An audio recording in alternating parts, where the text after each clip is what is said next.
Okay, welcome back, everybody. We are here for the final segment of the USA1 Singapore match in the under 26s.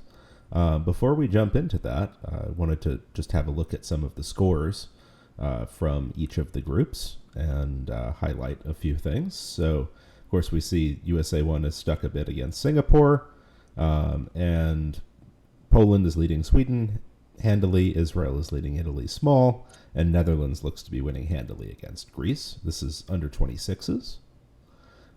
In the under 21s, USA1, USA2 matchup here. So this is USA1 seems to be stuck quite a large amount against our USA2 team. So, well done to the USA2 team for this result. And they have one more set to play, so we will see how that finishes.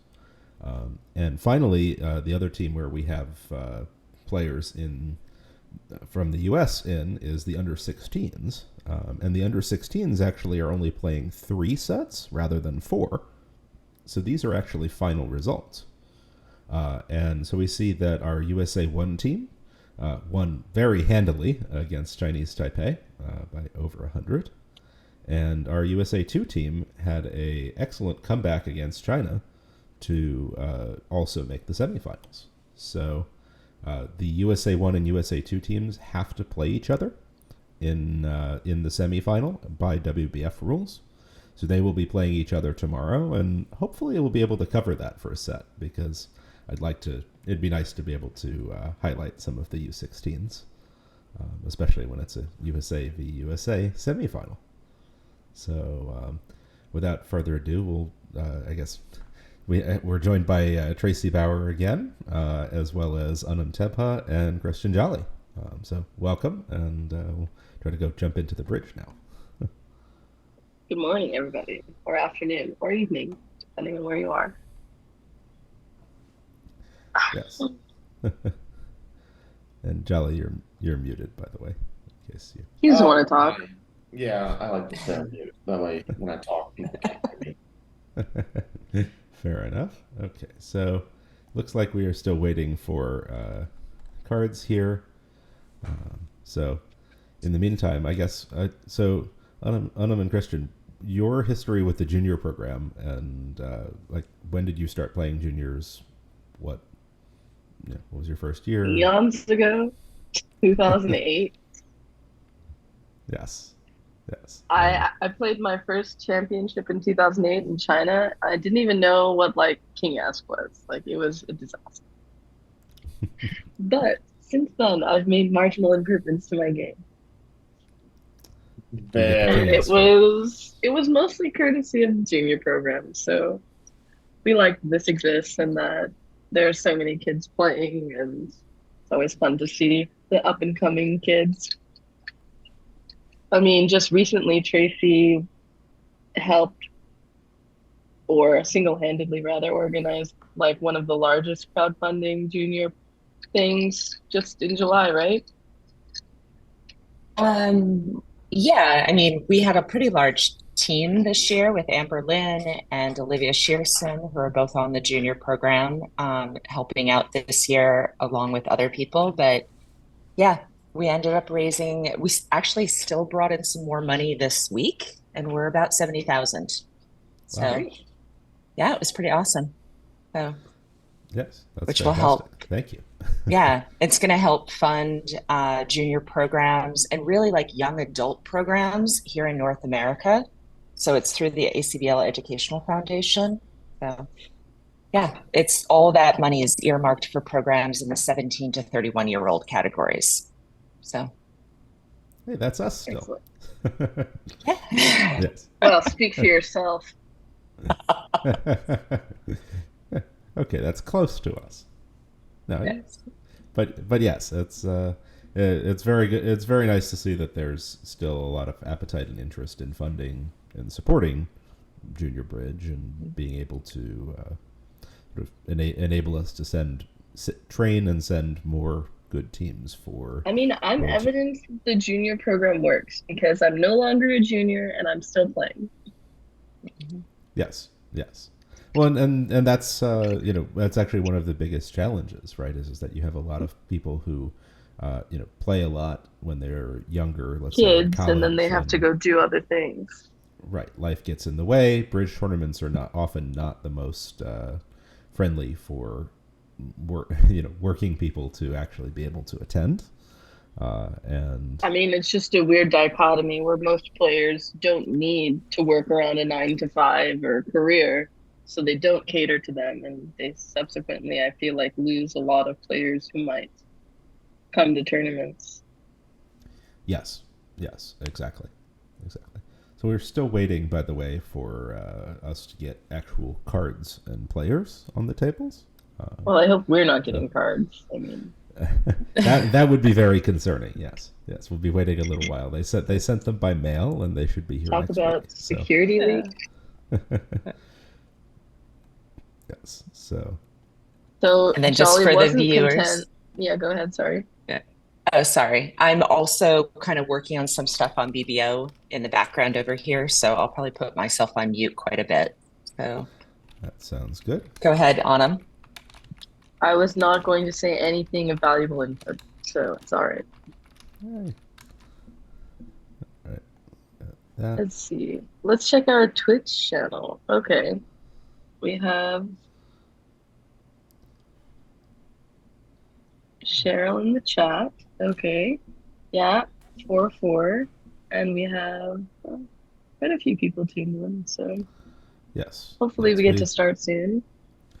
Yes, we actually we wound up having like 110, 120 people, I think, most of the time for the first set today. So, of course, it's a weekend, so it's a little easier for everybody to be able to come hang out, watch some bridge, and Jolly, your join the face stream. is back. So, it is. Welcome back. I was in desperate need of some coffee, so now we have coffee. I'm drinking coffee too. Yeah. Tracey and Tracy's been here since 5:30 in the morning her time, so she's. It's light. It is light. It was pretty dark. Cool. So we have boards and names. So we'll go ahead and jump in. And just I guess we can while we're watching this action. Good question from chat. So the age-old discussion of whether you should go for swings or not when you're behind. Where do you all stand on that? It depends how far behind you are. Yeah, I mean, unless you're stuck a million, like you never know. 30 imps is anyone's game.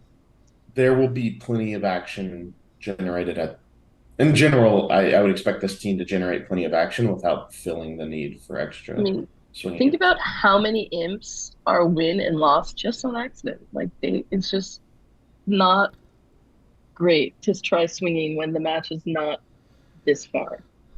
Right. I mean, by the way, it looks like there must have been a score adjustment or something else because the difference is only 13, and when we had left, it was 20. So without having played any boards, it appears the U.S. made up 7 imps somewhere. Just that good. And yeah, so it stuck only 13 especially, but even 20 is a very manageable number to pick up in 14 boards. And especially if you're a strong team with good teammates, you ideally hope that you will probably be able to pick that up, a fair amount of the time just by playing normal strong bridge. And there's often some hands where like maybe you didn't do anything great, but you got the better of it. Like you competed well, you pick up 2, 3, 6 here and there. Exactly. And so, just by sort of playing good solid bridge, often you can make up at least some imps. And unless you're stuck a lot, it really, if you're stuck a lot, then yes, you sometimes have to generate some action. But then it's a different game. Right. So here on this board, in fact, it's kind of an interesting question of a one spade pass. What do you do with the north hand, right? You're red-white. You have this sort of scattered 8 count. And I confess I probably would have bid a mixed raise. If I had, I think I would have as well. It feels if my only concern was to go plus, maybe. But I feel like at imps, it's not so bad to just bid game. Maybe they have to lead well. You have two well-placed queens. If they lead away from a king or something like that, it's got a lot going for it. Plus, you have spade interiors and Right, and you kind of Yeah, don't but want them queen to be able to fourth. find hearts. Yeah. Queen fourth, queen third, stiff king is like, plus also if you bid three spades and they bid four hearts, I don't think you think you're gonna beat it. So now when you bid four spades, you're gonna get doubled. the stiff king is stiff king's a lot better defending four hearts than just playing four spades. Fair enough. Especially when it's in the dummy, yes. But today, it looks like they may, in fact, lose their heart trick, depending on how things wind up going here. Well, Because- the Jack of Diamonds is not great for the defense. No, Yeah, although but Declare would have to work out to now run the 9, which feels difficult. right, exactly. Like even though theoretically it might cost a trick, in practice, Declarer will never play for Diamond Finesse because they're making their contract as it is, and this would be risking the contract for an over trick. So it won't cost anything today, and North South should be plus 620 on the first board of this set, which is Now, a what solid are you result saying? But because in general though, playing the Jack of Diamonds was weird because they Yeah. have no other entry and there's queen third in the devil. Like that's just a weird play to me. well, I think the theory is that if partner has the ace of hearts, we are not beating this, right? But partner could maybe just barely have the ace king of diamonds. It would be a little surprising that they didn't lead one, but Yeah, I mean that would be my inference. They didn't lead the ace king of diamonds, so I wouldn't play them for it. Because they chose to lead a low club from 10-3, right? yeah, So exactly. It would I be just very don't think smart. you should play them for ace king of diamonds. I agree with you. Now, another interesting question. What would you guys say to the people who say that the U.S. is cursed against Singapore if they can't win this match? I mean, if they lose this match, then I think I would agree with them. Singapore has a very strong record against the U.S., actually. We played them in 2018 in the quarterfinal, and they beat us on, I believe it was the last or second to last board by It just was. a couple imps. And so they have a history of especially eking out very, very solid results and being able to grind it out against very strong Well, teams. if they keep doing it, I'm not sure you can say they're eking it out. Well, I mean, they're doing something right. they just barely get by, let's say, but the quality of bridge and play to just barely get by, of course, is very high. So As they say in a knockout match, you only need to win by one. it's true, and I think they won by 2. So Surplus. yes, they had an imp to spare.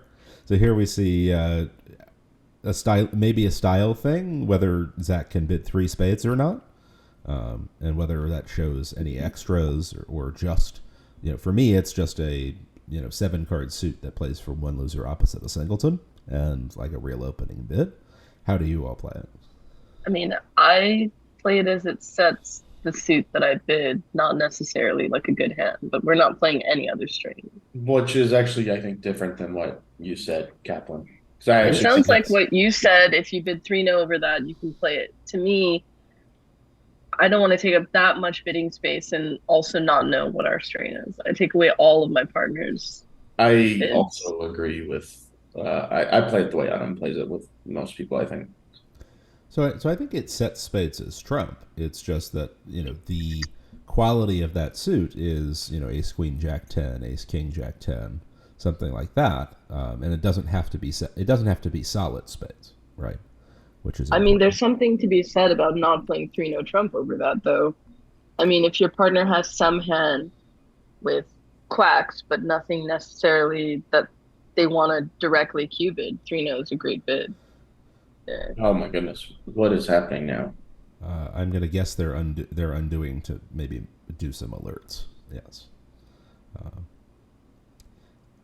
and It's tough to see how they don't end up in at least 5 spades here, isn't it? Yeah. Certainly on at this point, yes. Yes. I mean, they're going to find out they're off a key card and the Queen of Trump, and that should be enough to probably put the brakes on.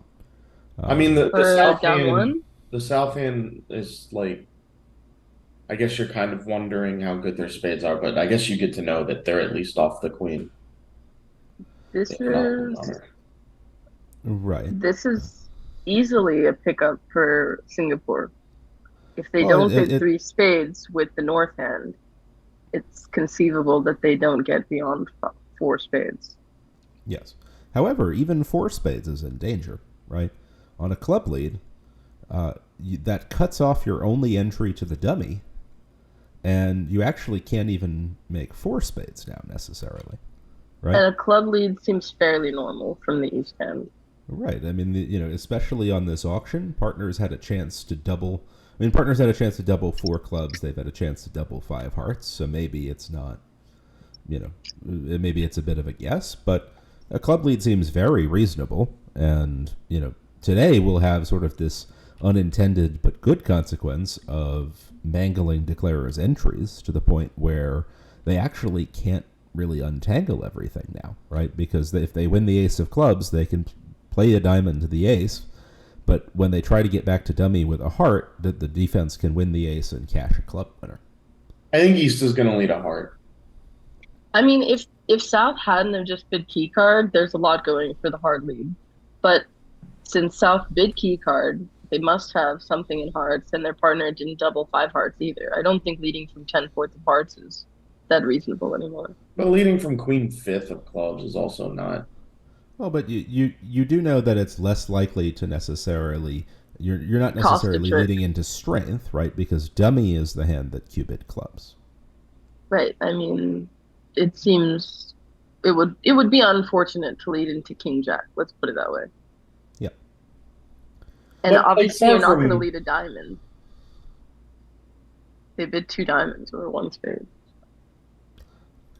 So And we see they did choose. Oh, maybe not. Okay. Yes. 6 hours. Yes. So they did choose a heart. So if declarer was in 4 spades, this might have actually been extremely relevant because, a club lead would likely defeat 4 spades, while a heart lead will likely let it through. However, in 5, it's more a question of whether it's down 1 or down 2. Because try as declarer might, they certainly can't get around losing at least 1, likely 2 trump tricks. That also begs the question of, you would lead differently against 5 and 4. I mean, obviously, East probably just didn't want them to pitch any hearts or something, or develop a heart. They know their partner has trump length with the Queen of Trump. So yeah, but you might just... So does declarer have enough entries to do something here? So we play the Jack of Spades, we get the terrible news, right? they returned a heart? They did. returned a heart. They did. Why? So. That seems... Well, they didn't... maybe they're just trying to kill... No, well, if they were trying to kill... It's just weird to return a heart. They saw the King, Queen, Jack, right? Well, I think a heart is as good as anything else, right? What else are they going to play? I mean... They're not going to return a club from the King, Jack tight. Yeah. A diamond into dummy with 3 little doesn't look great. Why not? I mean, they might just try a low trump. So, by the way, we shouldn't count Zach out yet, because a heart to the king of diamonds, and a diamond ruff, and a club to the ace, and a club ruff, and I'm pretty sure he's making this. Yeah, I think you're right. I think he can make it because he's going to score his little trumps in his hand to shorten himself, and go for exactly, and then he'll be able to exit a small spade and end play west into leading away from their spades. So well done to Zach. He's taking his sort of only shot here, right? That he needs to be able to have this sort of ending play out. And he East West won 5 imps on 15. What happened? They doubled 4 spades at the other table. They doubled 4 spades. Same auction? No, they bid some form Mixed of Bergen. raise.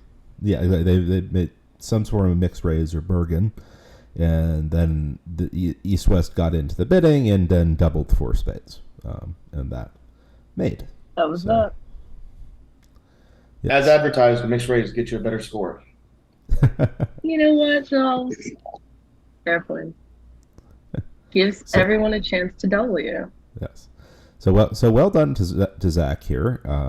Even though he got the bad news, even though Trumps didn't split and he got this sort of bad news early on, he did not give up and still had took his opportunity to end play West in the Trump suit. In this ending, he can get out the 4 of spades, and West has to win and lead a spade for him to take a second finesse.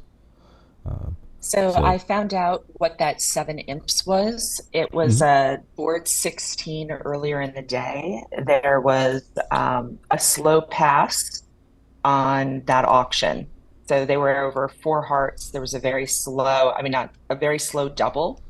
And then the opponent bid 4 spades. It took quite a while to ask and do a poll. And the directors ended up rolling it back to 4 hearts, doubled, making. I see. So. Okay. That sounds good.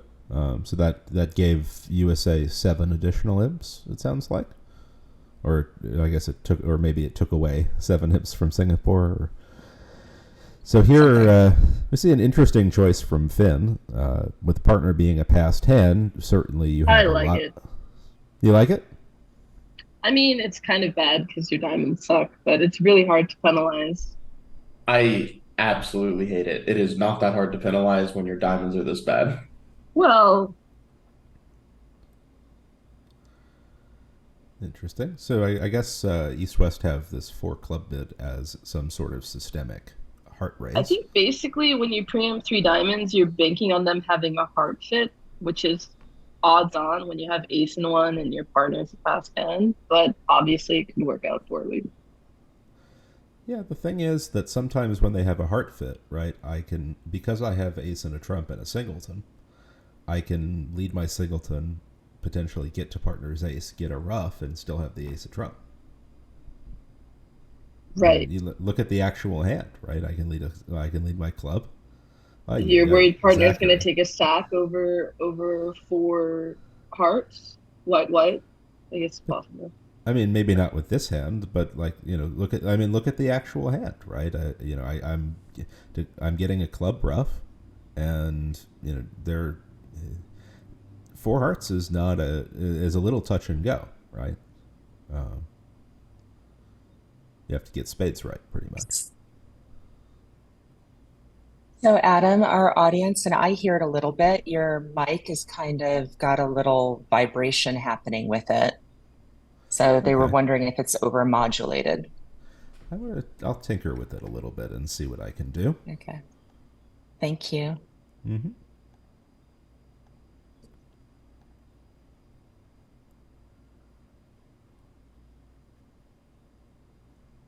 So at the other table on board 16, they're playing 4 spades. So a little easier contract to make. We'll see if they handle it as well.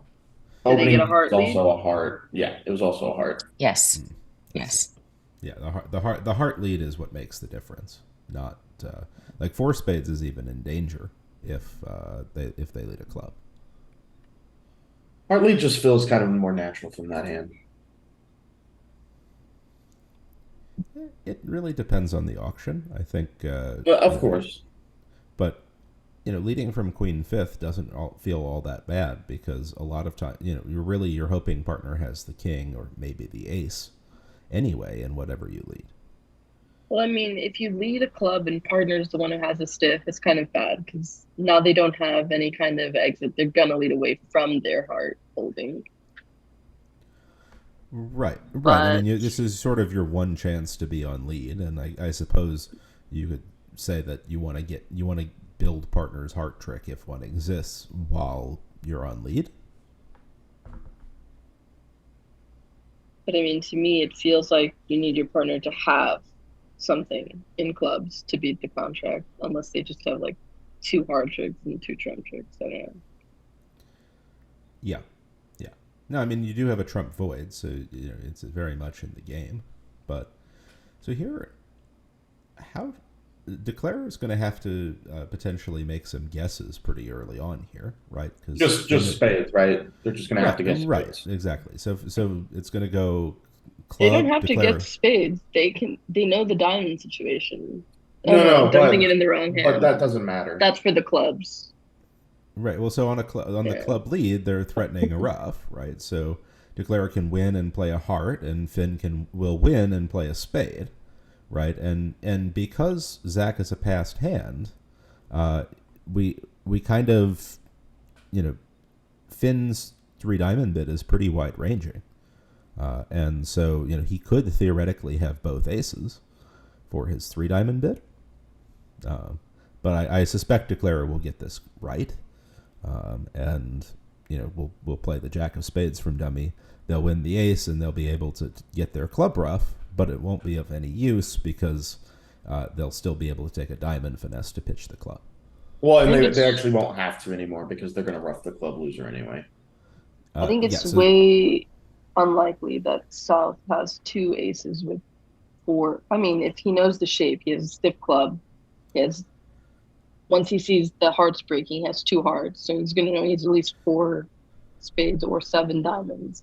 Well, he can't have 7 diamonds, or he certainly doesn't rate 2 for the 4 diamond bid by North. Yeah, so he knows the shape. And Yes. if he knows that South has 4 spades, he should not play him for ace 4 of spades, 8 and a heart, and 6 diamonds. Yes, I think that's I actually don't know that I agree with that, but no, I You didn't even want queens with do. queen 4. Like, you really going to give up on game when you have ace 4 of spades? Like, give your partner a stiff heart and 5 spades. Come on. Yeah, I'm very much in agreement with Anam here. I think it's it feels very unlikely, at least, that they would have chosen to do this. If they did, okay, they got me, right? Yeah, I would bow down and just be like, I'd play it the same next time as well. So what is Declare thinking about here? Which hand to win the club in, probably? Yes. So Zach's queen of clubs, he's intending this, I think, as being suit preference for spades, right? Whether or not Finn will be able to read that is not clear, because Zach might have played the queen from other club holdings, where he just has, let's say, no jack, 5th, right? No jack. I think that in general, in these sorts of situations, everyone assumes that they can read that this is a singleton. I know that that's like a bit of a difficult sort of position to put yourself in, but in general, I just assume that partner and I are both on the same page that this is a singleton with both of these hands. Also, in this situation where you can see 5 hearts in the dummy and the person knows who has the stiff heart, like, it's very unlikely they're not leading a stiff if it's in a side suit and they don't have the short trump. Yes, exactly. And so now Finn will probably look around and shift to a spade, assuming that all else being equal, partner did play the queen of clubs, which, if they had the ace of spades, they would certainly be doing. And he kind of has a guess. Partner did raise to 4 diamonds also, but. Yeah, but I just assume that partner knows I've let a stiff here. So if they had the diamond ace, I imagine they would have played a smaller club. Yes. Anyway, exactly. He gets it right. Mm-hmm. So that'll then a club rough will be sort of the end of the line. This Declare now has no more club losers. They've gotten the spade right. They have the rest. On a totally different note, when I was talking about South having 7 diamonds, it reminded me of Justin, because he told me he went through this period when he played with his dad. When his dad preempted, he would raise with a stiff, like, every time. And so one time he didn't do it, and his dad led the suit that he preempted, and Justin rocked. So, like, it's not so bad to raise with stiff on these kinds of situations. You just have to know you're not getting caught. Yes, and this is Justin Law, presumably. Yeah. Yes. I don't know, Ray. I'm not a person who raises on stiffs, but I see how it Well, can I'm work. just not daring enough. To do stuff like that, you basically have to know you don't have to defend yourself. And if there's one person who knew that, it was him. Hmm. So this is an East 10 that feels like it's, even if we were playing a 15 to 17 no trump, I would probably upgrade it out of that. I talked about last set not trying to avoid upgrading out of one no trumps, but even I have to draw a line somewhere, and I think this is sort of across that line for me. You found the line in the sand. Yes, I've drawn it, and this hand is slightly across it. Yeah, but reversing with this hand feels bad too.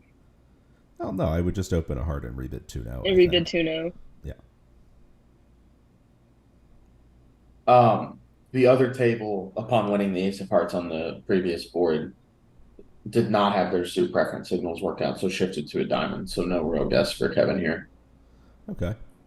So that should be presumably a push then, or perhaps even a small win because They should pick up an imp here, I think. right, exactly. They'll pick up an imp because they won't get their club rough at all. And so If he guesses spades right, it's for 5. yes. And did they preempt 3 diamonds? No, they snuck in a 3 club bid over a Jacoby-ish 2-0. So It's not clear to me that Kevin will guess the spades now. right, exactly. No, like but actually, this is it's a little. It would be a lot scarier. If they got their rough. Yeah. Well, if they Exactly. had put him at the guess check 3, it would have been a lot scarier for sure. Right. Right. Because I mean, honestly, you would expect them to bid, regardless of whether they had the queen or the ace, probably. Right. He did get it right, by the way. Okay. Well done. So that's So if we're different going to have to 16. pick up the pace slightly if we're just going to win an imp on every board, but Yeah. It's board 3. Relax. yeah, There's fewer boards than it feels like. this is true. This is the final set of this match. So the winner will move on to the semifinals, and the loser is eliminated. So.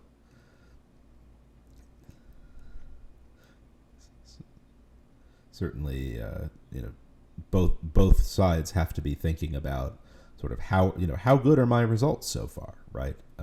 And trying to gauge how the match is going for them, whether they need to potentially do anything, whether they think that they might be down a sizable amount where maybe they need to take a few swingy actions, or whether they can just sort of sit there, try to play the best bridge that they can.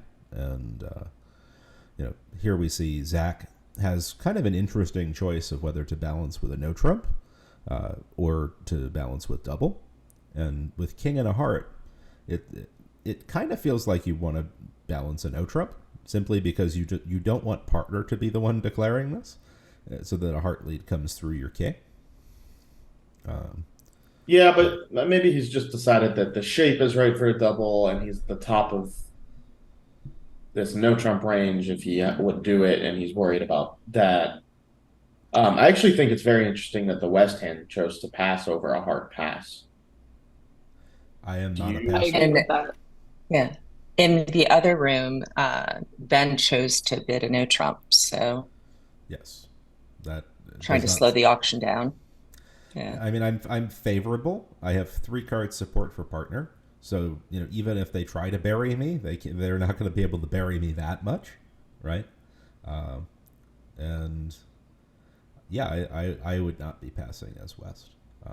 So Zach interestingly comes back with a 2 spade bid, I guess trying to suggesting that he has good spades along the way to 3 diamonds, right? And Finn, of course, Well, knows also that maybe he just realized he wanted to declare the hands. right. Yeah, that's true. It's true. It's I think 2 spades is a good call, because if his partner has like 3 spades and 4 diamonds, then 2 spades is where they need to be if right. they're It's a going to level bid. lower. Yeah. Yeah. And so it looks like And they it might. cannot cost him to bid it because he's already passed 2 diamonds. So it's quite This descriptive, all things considered. This no trump bid though is maybe not going to work out so well, because now goes a heart past a no trump, and now they make it takeout double. And now the East hand is pretty good. Now they're redoubling, That's and I'm not fine. entirely sure how much they're going to bid. Well, I mean, they redouble, and when I bid 2 hearts in front of them, that says, "Hey, I had a joke of a 1-no bid in the first place. Please stop." Right? Yeah, And I think Ben has disagreed with you because he's passed over 2 diamonds. I see that I do not agree with that because I think that when you pass, that's sort of inviting partner to to penalize potentially, and passing and pulling might even be stronger. Whereas when you bid immediately, that just says, "I had a weak hand, please go away," right? And to answer Yeah. to answer the question in chat, I guess Tracey, you know what happened there. You said that there was a director ruling, The and seven imps, yeah, on board 16, and it took them a while to do a poll, but um, they had bid up to 4 hearts, and there was a very, very slow double that eventually the opponents pulled to 4 spades, and they rolled it back to 4 hearts making. So there was a 7-imp swing. got it. Cool, thank you. And that's an interesting thing that you guys were just talking about, of whether over this auction 2 hearts right away says I was weak, or passing that 2 diamonds, and when your partner doubles back in, now bidding the 2 hearts, is that the weaker? Well, so the Well, issue is on this hand, partner doesn't double back in. They bid 2-no. And now Right, I know, for it's your hearts scary. before it, you're bidding 3 hearts, which should imply probably a little bit of a better hand than the hand that just wanted to take a false preference originally. Yeah, I think this is why you bid 2 hearts right away, so partner doesn't get any weird ideas. Partner knows you have a weak hand that has no interest in defending whatsoever, and I think with the East hand, then you could pass 2 hearts, and they might have been well, able I to mean, even buy it there. at their table, it went like 1 heart past 1 no trump by the West hand. Is that what happened? Yeah. Now I So, definitely see the need to show a bad hand as soon as possible. right, right. Yeah. So here for Finn, he knows that East must have the ace of clubs. He's trying to get a sense of sort of what's going on in the spade suit maybe, but in fact, because diamonds have split, East is on lead now and actually is end play, right? They can't play a club without giving up the club position. The spades are such that the jack, if they play a spade into the jack-9, that gives him 2 pitches. And if they give him a rough and slough, he can pitch a club from the dummy. And again, so he's actually guaranteed making his 3 diamonds. It gives him 1 trick on the rough and slough. He actually still has to lose it. Right, he still has to lose the ace of clubs, but no longer risks losing the jack of clubs, right? Because I think it actually still is. I think he still has to hook it. No, because he can pitch a club on the jack of diamonds or jack of spades. I understand, but that's 1 rough, and then he has to rough the 9 of spades, and he only has 1. No, he had 2 trumps left in his hand, so he was good. Right. So he roughs 1 and pitches a club on it, and then roughs the 9 of spades. Isn't he still short a trick? No, he's good. He's good. So here we see a very heavy 14-16 no trump from Finn. This one is really, really heavy. But I think Zach has just enough to where he probably will show an invitational hand with 5 spades rather than. I don't think they play 14-16 no trump. I think it's strong. I think it's 14-17. Yeah. No, their card says 14-16 when they're non-vulnerable, and 15-17 otherwise. Okay. And so this, even if Zach had chosen to go low and transfer to spades, Finn would have super accepted and may have even super accepted to game. His hand is really that strong. I feel like if you are going to do that, you shouldn't open 1 no trump. Yes, this hand feels just so incredibly offensively oriented, so powerful, and at 16, I would probably open a diamond. Also, in their methods, they usually don't have like a sort of a invitational two spade bid in the transfer because they can bid two clubs and then two spades. So you should be quasi hesitant to just like bury your partner with the super accepts over two spades or over the two heart transfer to two spades rather. That's a good point. Yeah, maybe I don't. I probably wouldn't super accept the game given that that's the case, but yes. So here in four spades, there's really not much to the play. Declarer will at some point gain the lead after this trick and draw trumps and claim.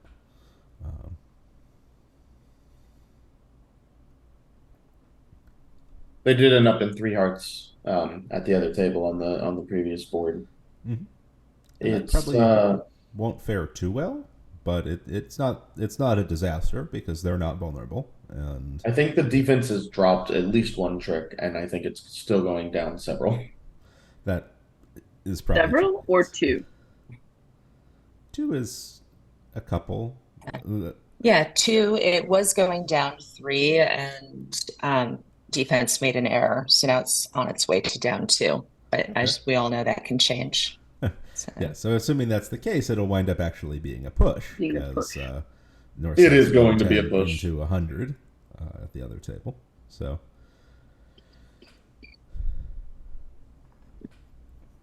and here we see another hand where both North and South kind of are going to want to enter the bidding, and it's a question of how they do it and how high they get, perhaps. I would imagine. Great hand for Ekrans. It would be a nice hand for Ekrans, being able to get your major suits in there immediately.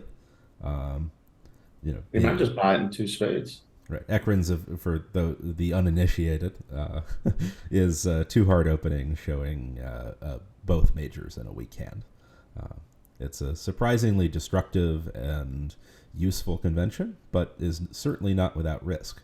And in fact, the reason, or one of the reasons we lost against Singapore in 2018 was a poorly timed Ekrans bid that wound up going for 1,100. So it's perhaps a good thing that nobody today is playing Ekrans, I think.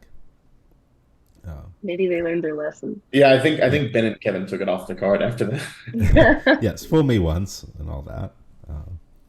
So do you guys think if you had to play one, two hearts Ekrans or two diamonds weak majors, which one would you pick?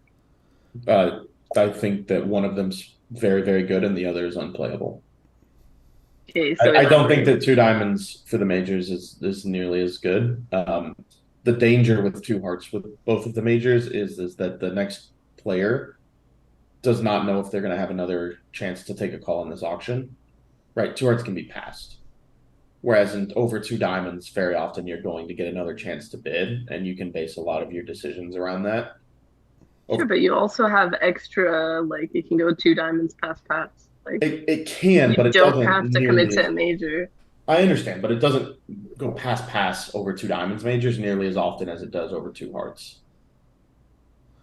Yes, it's a lot harder for the opponents to defend against, and some of the time when they actually had you, and you were going for a number, they wind up being sort of forced into bidding. So this is the same. This goes for any sort of two suited bid where one of your suits, is the one that you're bidding. But so here we see Zach chose kind of an interesting choice of double over a heart, which you wanted to get them spades in. Right, he wanted to get, even though he had three card support, he wanted to introduce spades in case partner had four of them. And if he had bid a spade directly, that probably would have been five. So, plus, it's easier to get to like the 4-4 or the 4-3 over two hearts if they raise hearts. But he shouldn't expect them to raise hearts with five hearts to the queen. Wow. Yes. This is a lot of bidding. This is very much a lot of happening. Did Zach see the colors? Zach, he did hear his partner bid two spades. You can imagine he's facing a hand with 9 cards in the pointy suits. He has both of his kings are working. The only concern is just, are we able to beat 3-0 on power by running 5 tricks in their face, right? I mean, it also doesn't feel like they have more than 5 club tricks because it went one no trump rebid. Like, this is Right. not a hand where you need to worry about giving up a trick and they have 6 clubs and a couple of aces. They don't have 6 clubs. Right, and you know that they're sort of marginal on values because West is a passed hand and East Yeah. opened a minor and rebid a no trump. So, I you know, mean, they're I think it's a good treatment to play one no trump is not a weak no trump in this auction. You should just Yeah, I ask for think they weak no must have trumps. been on a different page about what this one no Trump call. No, I think maybe East West was just like, well, I have 5 clubs and I have 2 aces. Let's go. But that's like ridiculous though. Like, come on. Is it? not really. I Yeah. mean, I'm it's a red game. I have a source of tricks. I have 2 aces. Partner opened red and bid a no trump. Went out of their way to bid a no trump, no less. I really don't mind 3-0 at all with the West cards. It's a It's an less likely I game. mean, it's an overbid, but it's not like super out of the game. Let's put it that way.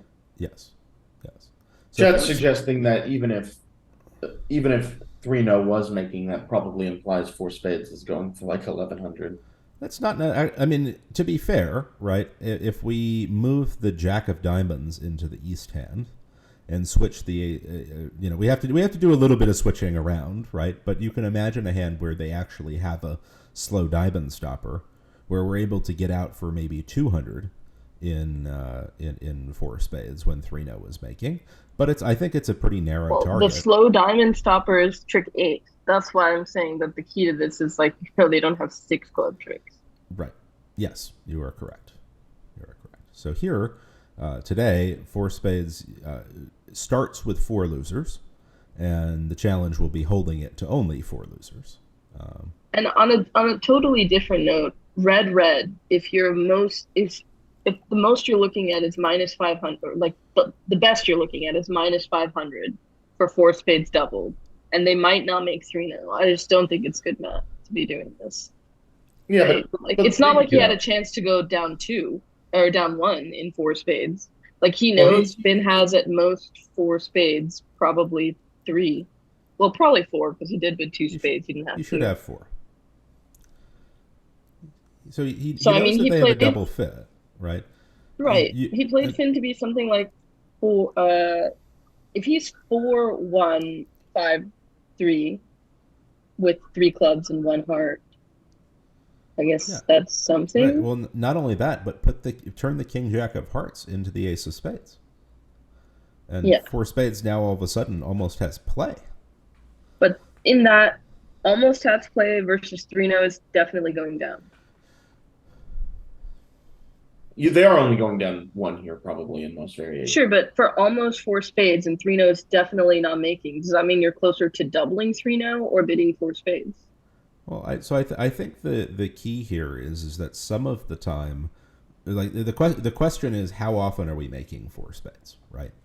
Because I would say not I'm often. not sure that Zach bid 4 spades intending it fully as a save so much as a 2-way shot, hoping to be making 4 spades a fair amount of the time, right? Okay, but do you rate to make 4 spades that frequently on this auction? Partner kind of has the worst hand for us, right?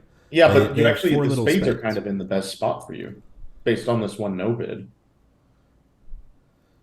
I mean, you sort of know that partner doesn't have great spades when they're in 3-0 trump. You're looking at king fourth of spades. Like, partner doesn't have great spades. Let's say they have queen fourth, right? Now they have possibly 2 spade stoppers in 3-0.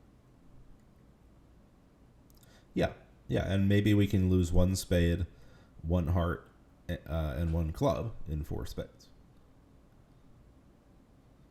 Right. It feels like you rate to lose 2 spades in most variations. But partner doesn't have to have 7-4. I mean, right? maybe Partners red and bid by themselves. They I weren't think forced queen to 10 fourth is the best you could have. Like, I think Do you ace think- jack third is the minimum. do you think West rates to be something like 6-4 for, like, can West have 6 clubs? I think it's certainly in the game. Yeah. That would I think make it's 3-0. I think it is That would make 3-0 way more plausible. And now at least probably has play if they have 6 clubs in the dummy. Right. Right. Partner may have to guess well on opening lead. The things might be positioned a little poorly for us.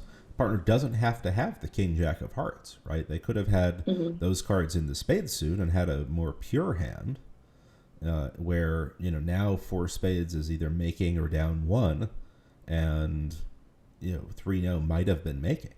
So if West is something like 6-4 with 6 clubs, now if the spades don't break and you're in an 8-card fit, how many do you rate to go for in 4 spades, even if partner has a better spade holding and a worse card holding? Because you also know that your diamonds aren't solid. So if you're playing West to be 6-4, which is the metric where they make 3-0 on a bad lead, or it's just cold, how many do you rate to go for in 4 spades on 4-1 spades? Switching to the queen of spades here is not going to be the defense Declare's too worried about here. Yeah, so that seems good for us. I think let our guys draw go 1 down a lot of the on time. 4-1 spades. Yeah, there'll be some handling for sure, but we have a double fit, and at least some of the time partner will be able to pick up the spade suit reasonably well. I really, I don't dislike 4 spades as much as I thought I did at first. I think is that because we're reasoning for Zach, or like, I know personally I would not bid 4 spades at the table for whatever my reasons. Nor would I. But I really don't feel that strongly about it, and because I think that a lot of the time when partner has bid red all by themselves 2 spades, right? It wasn't all by themselves. You already doubled 1 heart. Yes, but they didn't have to bid 2 spades, right? They could have passed over 1-0. And like today, they have a pretty bad hand for us. Well, I don't know if you're supposed to pass 1-0, Trump, when you have 4 spades. Like, you're just going to defend 1-0 and go minus 120. I think you're probably supposed to bid 2 spades. Like, I don't think 2 spades shows a good hand. It doesn't show a good hand, but it didn't have to be this bad, right? It didn't have to be.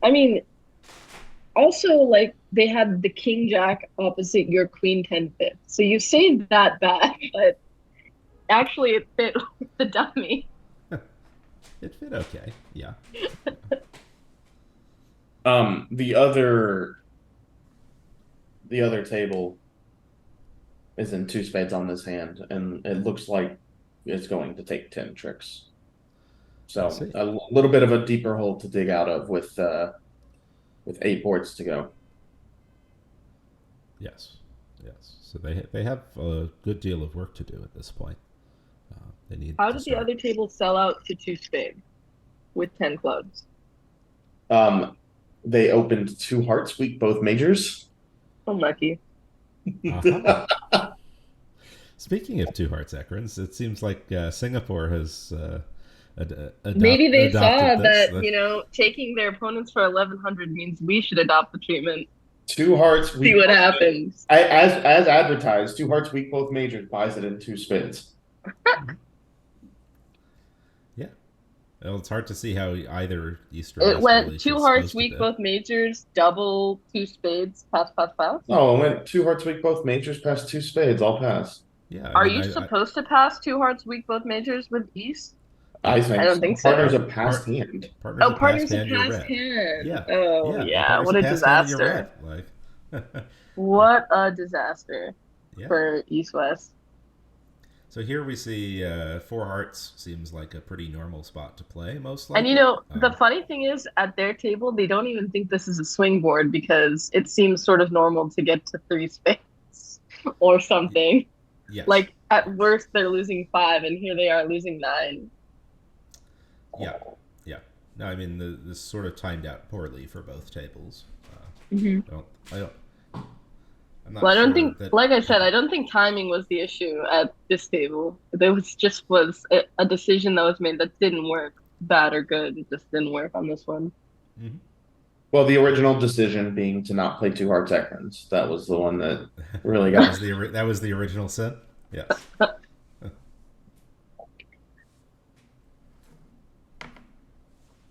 So East is maybe going to make a little bit of noise here over this 3 heart bid. Looking at 3 aces.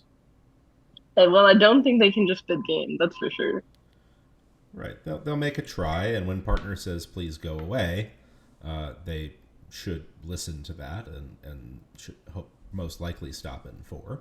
Is West going to say please go away? I think they should, but I'm not. Oh boy. Don't think that they're going to. I mean, I have a pretty minimum game force.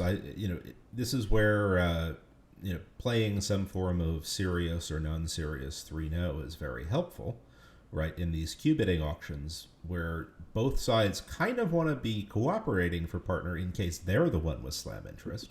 It's helpful for each hand, to one of the hands at least, to be able to flag, hey, I don't have slam interest myself, but I don't want to shut out the auction in case you have slam interest.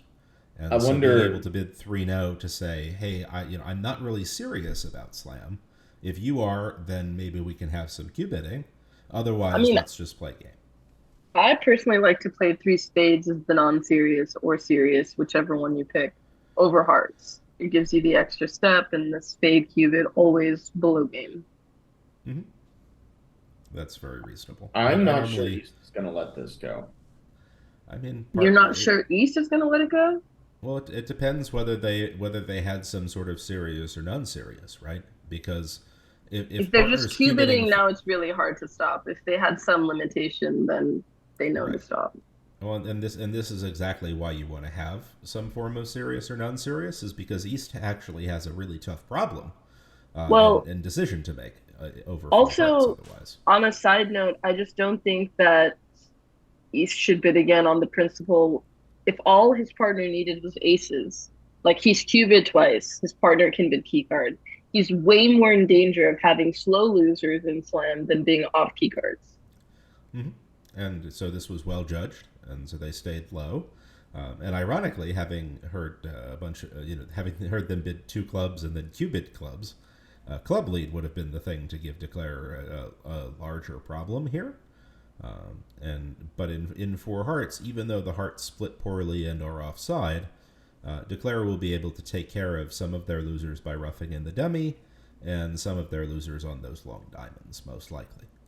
And even if they were to, let's say, promote that 7 of hearts as a third trump loser, it's hard to see how they might have 4 losers. No, really, US really needed them to get up to 5 hearts on this hand. I think this was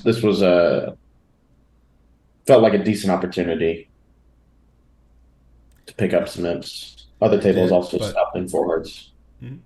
But I mean, it worked by both tables. To East West's credit, right? They judged well to stay low, and they should be duly rewarded for that. So, yeah. I'm just talking about like what we're getting to for US, like good things to start happening for them if they are to win. Yes, exactly. I mean, this is a really common issue in a lot of people's biddings where, like, you kind of want to make a slam try, but then you don't know if you have 5-level security or not. I think people overuse key card in these situations and things like that. Mm-hmm. Yeah, definitely. And again, being able to sort out whether each hand is actively interested in slam or just trying to cooperate in the interest of, in case partner was interested in slam, is pretty important. So here, Declare is. So, are you a serious fan or a non-serious fan? I am a non-serious fan. Do I look like a serious person to you? I don't answer these kinds of questions, especially not when it can be memorialized as related. That's fair. What camp are you in, Anam? Non-serious? Honestly, I'm a little moody about it. I go through years of I'll play serious and then I'll switch to non-serious. Each method has a benefit and a negative. So yeah. So Patty Tucker is going back to the foundation. She's putting on a class that's actually running tomorrow on Serious 3-No Trump. So anybody that's watching us out in Twitch and wants to join that class, I'm sure I could still get you an entry. I think it was $25. So, and that goes to the foundation. So, what would be the best way for them to reach you if that's? Yeah, I'll put it in the Twitch chat. So if you're watching, you guys can reach me at futurebridge@gmail.com. Awesome. And yeah, it feels right for Declare to win ace, cash jack, play a spade to the king, and then a diamond pitching a club. Feels like the right start. Yeah, well, because and somebody in the chat, it's cute. I like that question. Will there be a rival class, a non-serious 3-note trump at the Well, same it time? definitely won't be at the same time. We want more people to attend both classes. And, you know, so form Declare their own opinions. This is an interesting choice, and will actually get Declare do quite well for Declare today, even though I don't like it at all. Wait, what happened? He cashed 2 diamonds and played a low heart? Yes. Yeah, it's kind of weird. That is super weird. Because we don't really want to get rid of our trumps when we still have spade losers to rough in the dummy. But today, Finn, thinking that Declare would not play this way with the ace 10 fifth of hearts, ducked the heart in tempo, hoping that maybe partner has the singleton 10 and Declare plays low from the dummy. Or even singleton ace like is normal. very much in the game. Yeah. Playing partner for stiff honor on this kind of thing is quite reasonable. Yeah. Well, and given the heart spots in the dummy, if partner had something like singleton ace, Finn might actually be able to see a way to, you might actually be beating this by getting 4 trump tricks. Yeah. So, yes. Yeah. So, I mean, the Singaporean player here has done incredibly well, at least as the cards lie, to play a heart. But, I think it feels like you probably would be able to survive, on a... I mean, it's just so weird to play a low heart. Even on this hand, you actually, even on this lay of the card trick, you still take 11 tricks by just like playing a spade to the king and cashing a diamond. Sop just gets caught up where they can't rough enough things until they can only rough the king, queen of hearts. Yes. I mean, it's just a weird play that happened to not cost. And good morning, Adam Grossack, right on time. Yes. Hi, Adam. Welcome. Adam is currently, I guess, sort of NPCing a bit for the USA1 under 26 team. So this team, Adam, yes, we can only see the top of Adam's head because there we go. Bounce around. I think Tracey's going to hop out for a bit, and she'll be hanging out in chat. And thank you very much for joining, Tracey, and substituting for Adam. It was good to have you. It's Jan, nice to be here. Thank you. Yes. So yes, Adam is NPCing for this team and slightly biased, I suppose. Adam, what are your thoughts on those who say that the U.S. is cursed versus Singapore? Can you repeat the question? Hold on one second. I got an important message. Okay. Well, Adam, can you repeat the question? While you attend to your other business, maybe you should mute and go away. And come back when you're fully ready to commit to this situation. No, what would you say to those who say that the U.S. is cursed versus Singapore at this point? Well, they have lost a match against them. I mean, I don't know. There was certainly a discussion, and there were certainly several opinions as to who they should have chosen. Was not at all obvious. Yeah, well, and Singapore has certainly put up a very respectable fight, and as of right now, it looks like it will be enough of a fight to win. So that barring surprises in these last few boards. Are you guys? You guys aren't looking ahead at all. We are not. No, we do. We no spoilers if you are looking ahead or if you have. We'll call and it now that you said that, I want to go and look, but I'll keep my hands still. Staying strong. Like, So South has, we've seen actually a number of these decisions this week of whether to open 3 with these very shapely 6-card suits, like 6-5s, or whether to open 2, planning to bid again. And, for people have erred on the side of opening 3 more often, especially not vulnerable. But there's that it something to risks be losing the said. clubs. Well, there's something to be said. If you had hearts instead of spades, you might even consider 4 at these colors. Much harder for it to go 4 hearts, double, all pass. And if it goes double, pass, pass, you still have a chance to bid. If it goes pass, pass, double, pass, now your partner's like, got to figure it out. Yeah, it's pretty tough for a partner to work that out. But, Well, so here, interestingly, West chose to pass over 3 spades. I think this hand's too good. Well, It just your partner's a passed hand, and you have 1 spade stopper. So, it's. Like, so I good. mean, I'm a 3-no bidder. I just think you have to bid. Like, I don't know. Yeah. Wow. And Zach is going to let this go, which is that's going to end the auction, right? I mean, I would think so. I mean, East might give some passing thought to reopening since they do have short spades, but their hand is just so weak at that I don't think they can really. I did not expect the auction to be this tame. Mm-hmm. Well, and this Like, is it sort of seems normal for North to raise, and West even has sort of a double of 4 spades. I think West has a 3-no bid. I mean, yeah. I mean, 3-0 is 3-0. Definitely a bid I would have made also. Mm-hmm. Well, It's your most likely game. You have a 6-card suit. Yeah. It does well, it does right? today, Yeah, right? 6, Like 7, it's actually going to be pretty hard to beat 3-0 East West. Yeah, I mean, everything is just blocked. Yeah, that's the problem with opening these 3-level preempts a little bit light sometimes, is that sometimes it just end plays the opponents into bidding 3-0 when they wouldn't have gotten there otherwise, and it can backfire. I mean, if there was spade opening, would we overcall 3 diamonds or 2-0? It's not as clear that we would have gotten there. so while we're a pedestrian 3 spades on this hand, they're in 4 spades ripped at the other table. Right. Well, that's that will probably be some much needed imps for the U.S.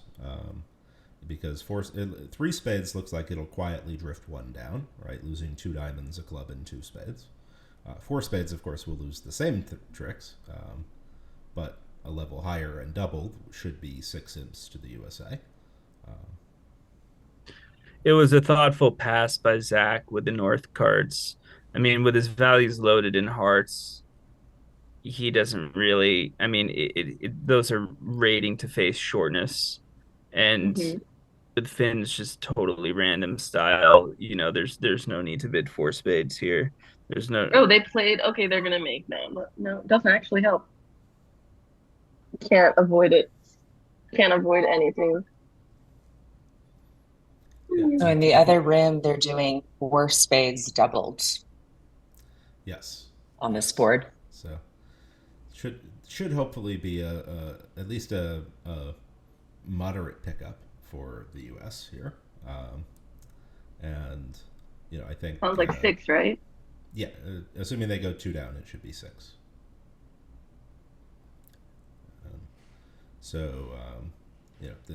At this table, of course, 3 spades is just going to finish 1 down. Zach did definitely do well to pass.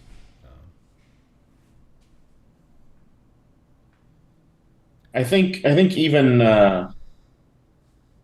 if he had bid 4 spades, it would have been very difficult at this point for them to get doubled. So I don't know. I think if it passed back around to West, I would be tempted to double.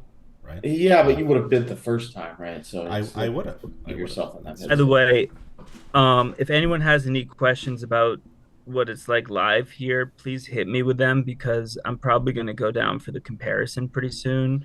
I know, it's very much an Adam style to arrive late and to leave early. But if anyone has any questions about what it's like here, or mentality or anything like that could be interesting, please let me know. So what is it like there? How are the players handling being stuck a bit? How has the tournament been for everybody so far? Yeah. I have been here kind of as a coach. That's my official role. I wasn't anything, and then I was upgraded to a coach for a variety of different reasons. For lineup Um, purposes, let's not get too excited. All of those kids in charge of their own lineups is a recipe for disaster.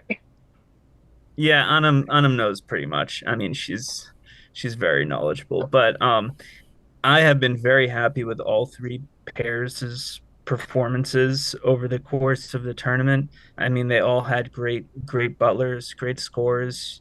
Um, and they've all been playing really well. Um, you know, it's definitely impressive, the Singaporean team, how they're playing. And I mean, it's definitely really impressive.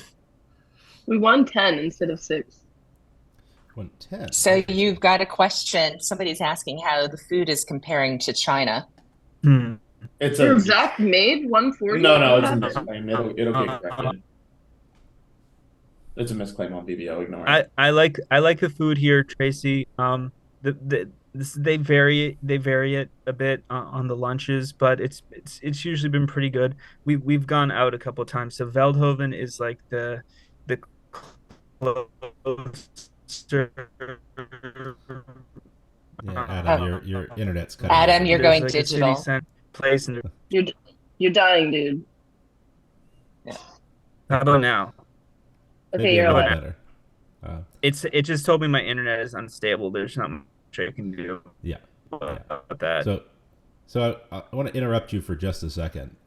This East Hand has a lot of slam interest when partner opens a no trump, and the choice to splinter 4 diamonds is interesting. When I assume this pass is incorrect, but West looking at the King Jack 5th of diamonds and Ace Doubleton of hearts will say this is the worst thing you could have possibly Okay, bid. but on that note, they also have Ace Ace King in other suits. This is why splintering, Hey, giving yourself no space below what you're going to play is a little precarious because you take away your partner's I'm sort of interested stuff. I by the don't way, think you should ever sign off in this auction with Ace Ace King in working suits. I just wanted to put it out there that I think there was an old school thing that if we bid Texas and then a new suit, that is exclusion. Do we or do you guys play that if you have to go Jacoby and then jump like a million levels to bid exclusion? Because the way that I learned it back in 1957 was that if you bid Texas and then a new suit, it's exclusion. So, What do you so guys play there? my style here is actually that transferring and then bidding then double jumping is, or I guess triple jumping is exclusion, right? And Texas transferring and then bidding a new suit is actually a denial qubit. It says I need help in this suit, and I have all of the other suits stopped. And so if you Well, have you've a been in controlling, a long time now. I have been. Trying to help yourself. Yes. So 6 hearts is in the cards on these boards, right? So I mean, yes, this is an opportunity for the U.S. to potentially pick up 13 if the other table gets to Slam on a finesse. Right, exactly. If the ace of clubs is offside, then it's probably going This down. is why it's such a problem to sign off with Ace Ace King. I mean, Slime is not cold, but I don't think they should just bid key card. They probably have 5-level security. They can afford a little 4 spade or something. Slam is cold from the East Hand, though. Yeah, but unfortunately, it's not far from cold, right? We still. Oh, so that begs the question: would you open a diamond or a no trump with the West cards? I would open a no trump. I open a no trump. I would for sure open 1 diamond on them. I mean, I have such a poor hand for a suit. I would open a diamond and rebid a spade and then try to describe my hand. It's so to pure. Me, I am. Also, there's no reason for you to declare this hand with ace and 1 and 2 low. Valid. The only reason to open 1 no trump is you want to box your points, basically, right, and make it easier to get to hearts. But yeah, that was 2 4 5 2 with King Queen Doubleton and Queen. Yes, I would. I mean, there are benefits to both. Obviously, if you open a diamond and rebid a spade and your partner rebids 1-0 with some working 10 ball, Yeah, you have no disaster. idea what to do. I take a call. I'm gonna take a call. Yeah, but what call? What call? You're going to bid 2-0? You know. Well, now your diamonds suck. You don't actually have like a source of tricks, and your And partner could have some random no fit six. I'm not passing 1-0 if it goes a diamond, a heart, a No, spade. of course you're not. But the issue is that you're in that situation. Yeah, where you have it's a tough hand. I would open a diamond and take my lumps and pass 1-0 trump and hope we don't make game. Yeah, But that is sorry, I just want to highlight a comment from Peter in the chat that these four Singaporean players have been actually representing Singapore on the open level for a number of years, because there's not a lot of youth events, I guess, in Singapore, and they are sort of talented enough players that they are actually also make up the Singaporean Open team, which they've certainly been performing up to par today. So. Did you mention on the broadcast earlier that they just barely qualified on the last board against China? They did. They sometimes they won 5 in this game, on the last board. Sometimes in this game, all you need to do is survive and let's see another day. I mean, it's not like our USA under-26 team is full of slouches. We have multiple national winning champions on this team at an open level. It's a good match to watch. This was quite a two-spade bid by Zachary Howard Grossack. He's bidding today. I mean, this is quite a bid, and Finn kind of lets him off the hook here. Doesn't bid a game, he didn't overcall 1 spade, so he can't get into too much trouble. I think if they lead trumps, it's best for the defense, right? They can cut off the 2 club roughs for sure. Yes. Yeah. Yes. And trump lead is actually pretty in the game. Although leading queen of diamonds from queen of diamonds is pretty normal too. You can't fault him for that. Partner opened a diamond, rebid 2 clubs. I have doubleton diamond and it's not actually too late, right? You have to lose the club lead once. Is it too late? Yeah. Well, you need to play 3 rounds of trumps. So right, but you still get to stop. I see. Yeah. So the thing is here, right? Declarer is not entirely in on the joke, right? That West is only 4-4. So Declarer might be thinking that diamonds are 5-1. And be reluctant to win the ace of diamonds and play a club for fear of then having it go diamond. Can he win the king of? He can win the king of diamonds and play a low club. What does it matter if he's worried about that? Isn't he a little bit short on transportation? I mean, he doesn't need to win the diamond and dummy to play a club. Is all I'm saying. He doesn't, but he may need the king of diamonds for later to get to his hand to get back to rough a club. Yeah. So. I think, but he is sort of taking that shot of hoping that diamonds are only 4-2, and so now. Well, the auction went 1 diamond past 1-0 trump, right? So East has no 4-card major, and unless he has 6 clubs, which is not likely given the 2 club bid, Zach probably knows that East doesn't have 5 diamonds. That's the Declare is voluntarily playing trumps. Yeah, that's surprising. I'm not sure why he's going after trumps when he can kind of see that as long as he. I guess with the hearts 3-3, he can use the last diamond to pitch a heart and then set up the hearts in the dummy. I mean, I guess. Yeah, I mean, he knows he has a diamond pitch coming. Yeah, I mean, I guess on your point about East not having a 4-card major, like. Maybe there is. Maybe Zach just read into that fully, right, and said, okay, if East has a doubleton diamond, that means that East must be exactly 3-3-2-5. So hearts are splitting, and we don't have. We don't have any issues. Risk. Yeah. Mm-hmm. By the way, shout out to anyone in the greater Boston area who's looking for bridge lessons. Jory Grossack is currently watching with her group in Brookline, Massachusetts. So welcome to the stream. Jory Grossack. Well, yes. Welcome to Jory and all of our students. Good. So on board 23, Ben did open 1 diamond. They had a somewhat long auction where it looks like either Ben or Kevin has bid keycard, and I'm not sure which. Hopefully, Well, they're more certain than you are. Well, the problem do is you want like to hop over to that table and check it out real quick? the problem is that the string of 3 bids are all like plausible keycard responses. Aha! They just stopped in 5 hearts. So if 4 spades was kickback, Right, then 4-0 Kevin was 1. would show 1. For the record, Kevin Rosenberg does not play kickback. Yes, so He's 4-0 Well, was so 1. that would imply that now he bid keycard with a void, vehemently also, again. Back. Yes. which also felt weird. So let's pop back over here. It looks like Zach did make 3 spades. So board 23 is a missed opportunity for the U.S. That will be now we're getting to the point where the U.S. needs to start winning imps if they want to survive this.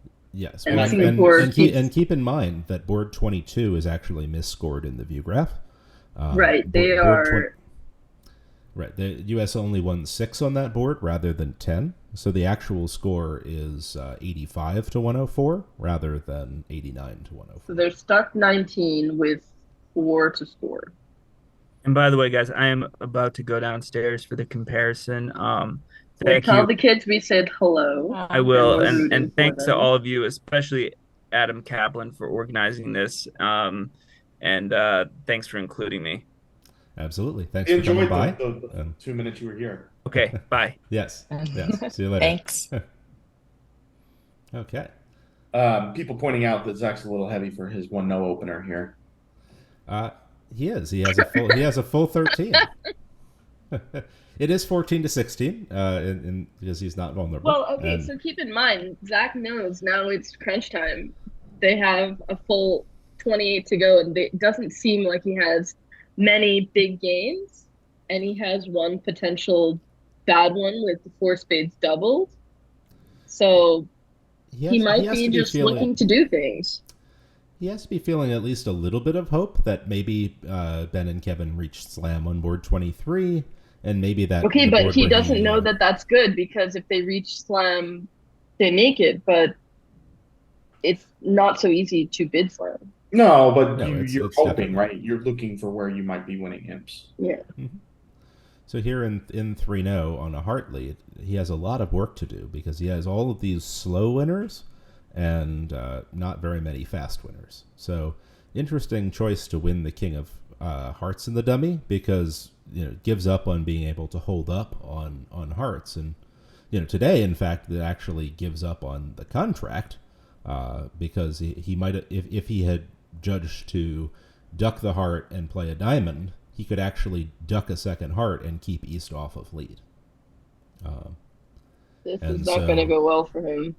Right. So this line now is sort of giving up unless he can manage to sneak a couple things through the opponents and come to maybe 2 heart. He needs to be able to sneak probably 2 things through the opponents, which feels pretty unlikely.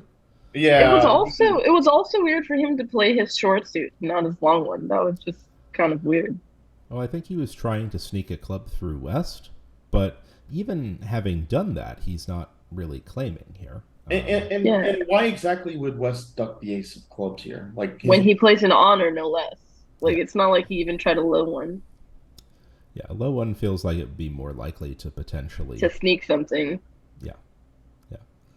But West was not falling for any of this and did well to win the ace of clubs and return hearts. And so now the defense is going to take 3 hearts and 3 aces for down 2, which is another good score for Singapore. So the U.S. is really running out of time here. And Singapore has put up a lot of good judgment and good results, especially in this last set. They're playing tough. It's actually been a very low-scoring match relative to standard junior scores. Certainly by junior standards. Well, we've discussed they're not real juniors. They're all open-level players.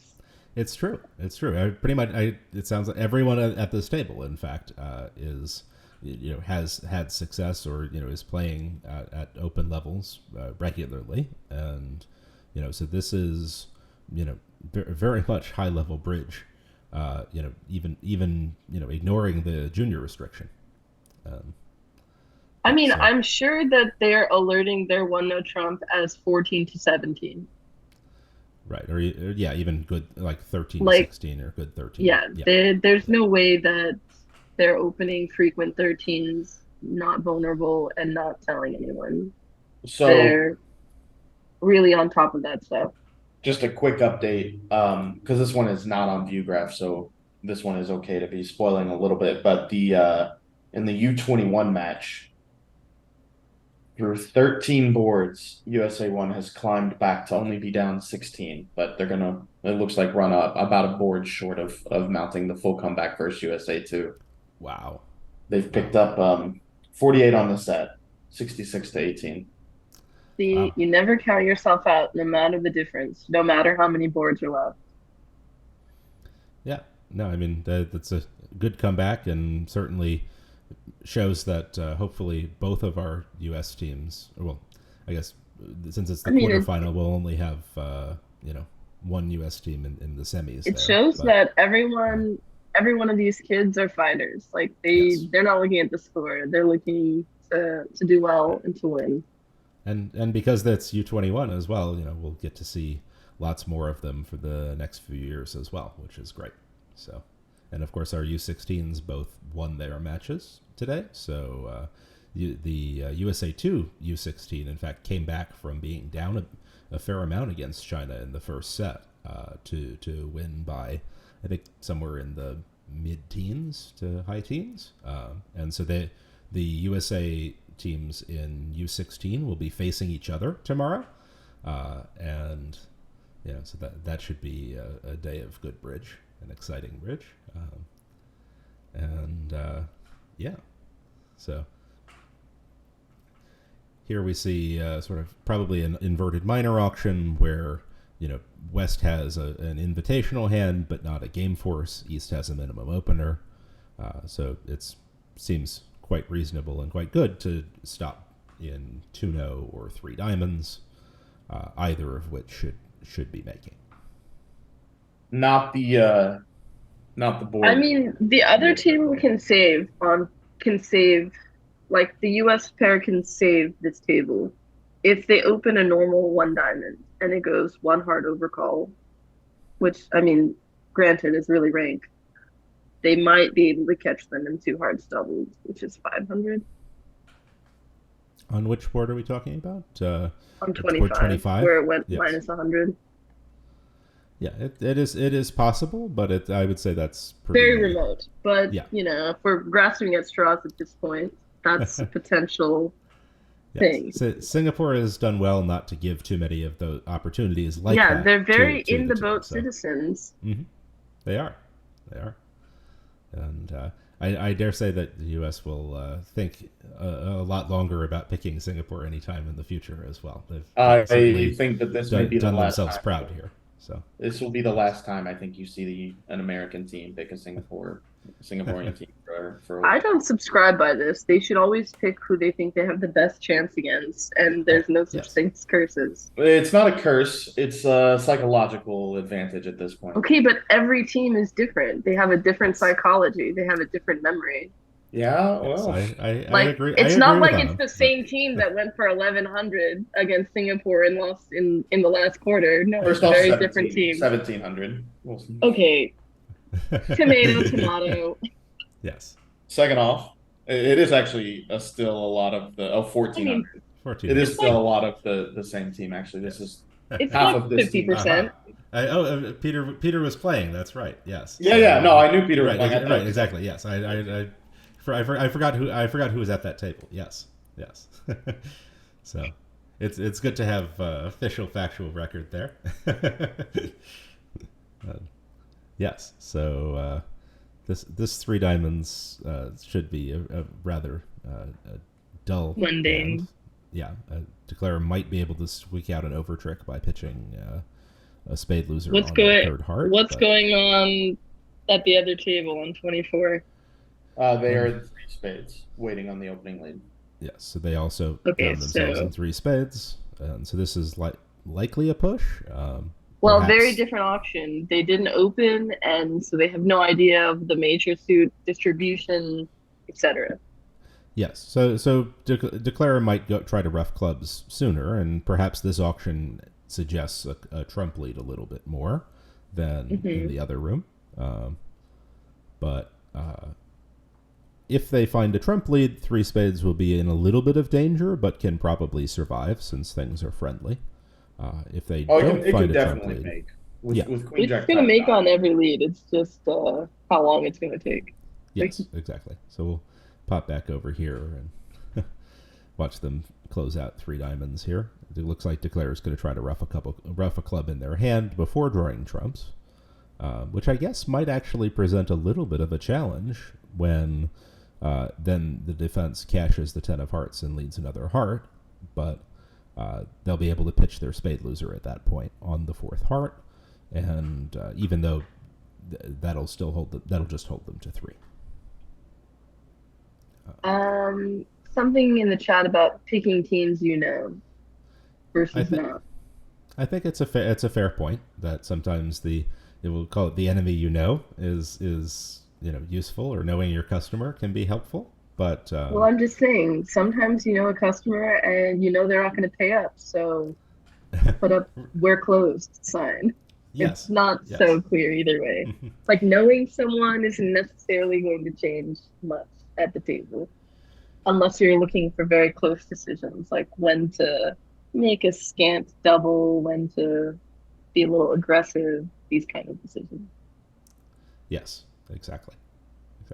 So yeah, I mean, here I think knowing the opponents wouldn't really have made too much of a difference, so much as just. I mean, they need them, and they play. did it anyway. Yeah.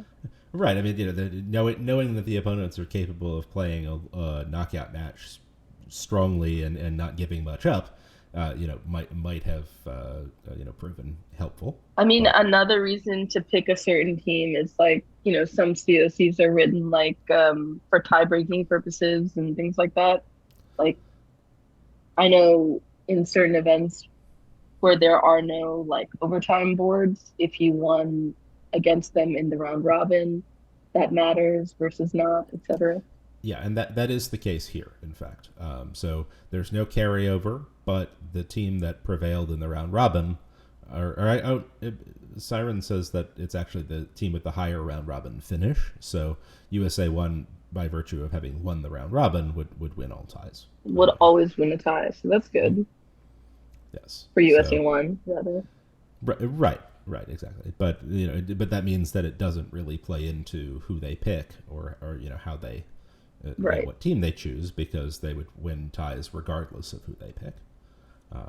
So here, East will probably choose to get in. The question is, are you a 2 diamond bidder? Are you a 2 no bidder? 1 spade bidder? What do you think? If you can bid 2 diamonds, I would. Mm-hmm. Yeah, I think being able to get both your suits in, especially given the quality of the club suit, without forcing past the 2 level, seems advantageous. I would bid 2 diamonds if I could. Mm-hmm. I mean, some people don't have the agreement that they can bid 2 diamonds, so if I couldn't bid 2 diamonds, I certainly wouldn't bid 2 no. 2 no is a lot of bidding. Yeah, I would bid 1 spade before I would bid 2 no. Mm-hmm. I'm in agreement there, I think. East, however, is not. East has chosen 2 no, which is certainly a lot, but now West has sort of an interesting judgment call as to, they have a lot of defense and they have a lot in the opponent's suits, but they do have ace third of spades and a reasonable hand. And the question is how offensive versus defensive his partner's hand to some extent. I mean, I imagine they'll bid 3 spades, hoping to beat 4 hearts. Yeah, it's sort of what Seems feels right normal. to me. I don't think they're going to bid 4 spades, and I do think if you have the option to double 3 hearts as a game try, that would be a conceivable choice, but I wouldn't do it with everything in the reds other than ace third. Mm-hmm. I also do not think doubling 3 hearts is a game try, but I definitely think it is. Yeah, I would think that it's penalty. You passed one diamond. Sounds a lot like penalty. You don't have a penalty in hearts. Like, Sounds okay, a maybe lot if like they did penalty. 3 diamonds, you have an argument, but I couldn't overcall a heart. It sounds a lot like penalty on him. No, but I mean, on any construction where you have a penalty double of hearts, you have a 4-card suit in one of the blacks. Like, you have to be max 4/4 in the reds to double for That's fine. penalties. And that means... You guys, Yes. ViewGraph just shut down our other table. Oh boy, maybe they're having some technical issues. Hopefully, this table will stay Kevin up, was taking a very, very long time to lead on that hand. maybe they just said, okay, he's not going to lead for a while. We'll all go for a break, and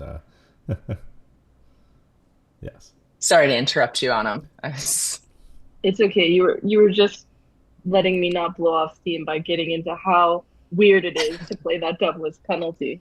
It's primitive, Jolly. So what you call primitive, I think that you are much more comfortable with all of these minus 930s that you feel like bringing back. I never bring back minus 930. Yeah, because My you're going to partner double, might, and but I partner's don't going do to it. think it's penalty. Yes. So here, okay, it did come back, which is good. For as much as Zach got off to an unfortunate ace of hearts lead. I will say, raised for hearts. as much as I do think that this double should be a game try, I would not do it undiscussed. I have some restraint. Yeah, I mean, this is a good sort of hand evaluation thing. That one, having 3 small in one of your partner suits is kind of the worst possible holding, and 2, having all of these sort of soft red suit cards in the suits your opponents have bid and suits where your partner has all defense. And so unfortunately for US there, they not only did they give up the heart trick, but they built 3 club pitches for dummies 3 little clubs, and Declare it was then able to make 140 in 3 spades, where they had it down 1. So is unfortunate. That is probably going to end the hopes of an American comeback in this match. Yeah. Yes. Yeah, I mean, the boards at the end were not that swingy. I mean, 25 is a swing, to be honest. 23 they could have easily won imps on 23. Yeah, that was the last time they could have won imps at each table, like 23 and 25.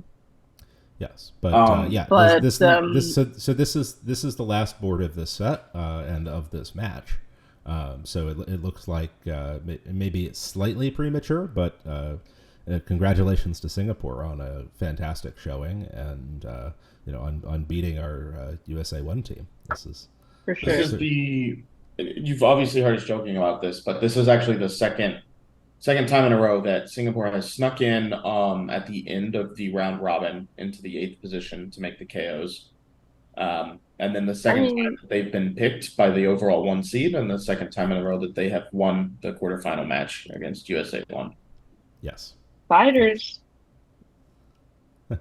I mean, they played a good match. Yeah, sneak in might be the wrong word, but it was. Yeah, you were in danger of not qualifying going into the last match. Was, I think, obviously not quite the same as this. Well, this is a thing that people talk about. Often, the last qualifier in these Swisses are said to be invigorated, like they're hungry for the good match. Now that's something I don't believe. I don't. No, if you look at a lot of tournaments where the top 32 qualify and the 32 seed happens to be a good team, they end up going quite far, even though they barely qualified because they're ready to go. Yeah, you have a little. Are bit you of a chip thinking on your USA mixed back in May? We did not expect to get out of that round robin on that Dinkin team. Yes, that's a good example. Oh yeah, you guys made it quite far. Yeah, you made it quite far. You made it to the second final. Right, and brought clothes for 4 days. So just because you finish in the last qualifier is not really that indicative of how far you'll go in an event. Yes. So this 2-0 should be relatively quiet, I think. Finn got off to a good lead, but found partner's 5-card suit. So might be able to beat this a bit because they'll declare it as 3 spades, 2 diamonds, and a club. But, and a club. That's it. Yeah. So probably finish down 2, but yes, very, very well done to the Singapore team, and best of luck to them in the semifinals as well, which is exciting. So sorry, what's the bracket look like? Which side are they on? They will play the Netherlands tomorrow. Nice. Because I believe USA got to set the bracket in addition to picking, and so they set the bracket with the Netherlands Greece match on their side. So Singapore will play the winner of that, which looks to be the Netherlands. So that should best of luck. Yeah, best of luck to them in that match. That's going to be a tough one. Netherlands also a very good team. Mm-hmm. Well, I mean, as we've seen today, the Singapore team is very capable. So. Yeah. No, I just meant the tough draw of it. Yes, it will be a very good match. That's for sure. And depending on it's not clear. I think each day the WBF decides sort of based on the state of the match and based on sort of what's going on at the event, which matches to show for the 3rd and 4th segments. I think they may still not have enough operators to show every single semifinal match. So,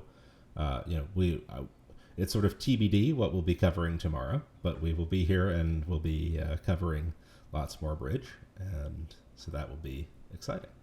Are you getting up in the morning again? I am. I will be waking up in the morning every single day until the finals, including the finals. So we'll be back at 8:40 in the morning Eastern time tomorrow morning for the 3rd set of the semifinals. And so I will be back. I think we might switch over to cover a little bit of the under 21s or under 16s, since those, since we will have U.S. teams there, and since we haven't really given a lot of coverage to some of the younger events yet. So see about at least. I mean, in this way, it's sort of unfortunate in this way that they're not on the same time schedule, because we could hop between events quite easily in that format. Now everyone's on like a different schedule, different parts of the matches, and so harder. So, Adam, you might want to switch over to the other table. They're playing 3-no Trump right now, which could bring a swing. Okay. Let's see. But they're going down. They're also going down? The other table seems to have the other table is offline. So. Yeah, the other table is offline. But it's not offline. Go out of this. Okay. Go out. And they restarted the tables. They restarted the tables. Right there. I see. Yeah. Yes. Yeah. Got it. Okay. And yes, it is a swing. Unfortunate. It was a difficult hand to play. So. Yes. So this is 3-0. And so the Singapore. So this is a swing for Singapore. That they it looks like. Let me bring this up here actually, real quick. So it looks like they were also in 3-0, but on a spade lead. I mean, if they open a normal diamond, it's pretty normal for the other side to declare and get spade lead. Obviously. Yes, exactly. So we'll switch over here and watch this table, I guess, close out the boards. But and then they also got to 3-0 rather than 3 diamonds, so that's an additional 5 imps for Singapore. So Singapore should be winning this match convincingly at this point. Well, I mean, now it sort of makes sense for them to try and play a game on 26. They missed a slam. They just made a game. Like, it's... Yes, exactly. So, on 25, they actually, they're not sure that that's a bad swing. The game actually was always cool. Right. Exactly. It could have been made. So here we see Kevin choosing 2 diamonds rather than 2-0, as we talked about. And we'll see how Ben opts to treat the West hand. But yes, it's certainly at this point it is too late for the U.S. to mount a comeback, and so very well done to Singapore. And yes, as Tracey just put in the chat, we'll be probably looking at either U21 or maybe even U16. It'll depend. The U16 matchup will be USA1 versus USA2. So yes, we'll see what we can see what we have made available to us by the operators there. Thank you very much to the operators as well. It's been a very fun week of bridge to be able to follow along and to be able to put this together with the help of all of the operators. So yes. And yes, to Rick in the chat, I think I'd like to try to feature the U16 match at least one set tomorrow, and it'll really just depend on what we see and what we get from the from the operators there in terms of which matches are shown. So yes, we might even hop over and watch a bit of the Singapore Netherlands match at some point as well. See, because certainly that rates to be good bridge and good spectating. So the U31 quarterfinals had 3 matches all within like 6 or 7 imps. Wow. So I don't really have anywhere to be just yet. So I'm happy to to hang around for a bit and perhaps even switch over to one of those matches and watch them finish. Seeing as we kind of we know the we know the result here that Singapore will prevail, and they've certainly done themselves proud here. So it's very cool to see. They also led the Ace of Hearts. They did, yes. Well, you've bid and raised hearts, and they didn't lead the Ace of Hearts. It looks like they led a diamond and switched to the Queen of Hearts because they cashed 2 heart tricks. Oh, you're right, because they do have 4 tricks. So yes, you're right. They let a diamond switch to the Queen of Hearts. Okay, so this will be another 5. Yes, this is another 5 for Singapore. So they're piling it on at the end. I mean, it's a clean and decisive win for this good team, and unfortunately for our kids, they're going home. They are. It was kind of them to wait until the last few boards so that we could have a bit of excitement and hope, I suppose. But yes. Well, were the imps there in the last 8 boards? Like, if they bid slam, that's 13. If they push 3-0, it's still quite far, actually. No, I mean, but the I think the imps were technically there. I mean, they could have beaten 5 spades. Right. Yeah, I guess so. Well, no, they would have. Our guys were defending 4. They weren't even in 5s. Right. They could have maybe beaten 4 in a club lead, but they would have had to play near double dummy in this last set, I think, to pull it out, because Singapore really did put up a very strong final set. Agreed. Which made it pretty hard for the U.S. to sort of gain enough ground and foothold to actually pull out a win. So let's I guess go and let's see. So we have India, Bulgaria, U31. We have Israel, England, U21. So it's funny they put Simon Cope as playing on the English team there. Yeah, I think it would be interesting. Yeah, I think it would be interesting to see the U21 because they'll end up playing our USA. Oh, that's true. So let's have a look because they still have get a little intel. Yeah. Israel is wow. This is lots of imps. and we had Ellie here earlier, who of course was a former Israeli junior and now playing lots of open events. I mean, this is a good contrast match. They played the same boards or different boards. They are playing the same boards, so we can see that this look table at how they many did imps 6 hearts. are in this set versus the match we watched. So a set really does not have to be as tame as we thought. As I may have mentioned on the call or earlier, there were a very small amount of imps swung in the USA Singapore match for a junior match, which is normally indicative of good high level play. Like the fewer imps means that people are making the same decisions and they're often the right decisions.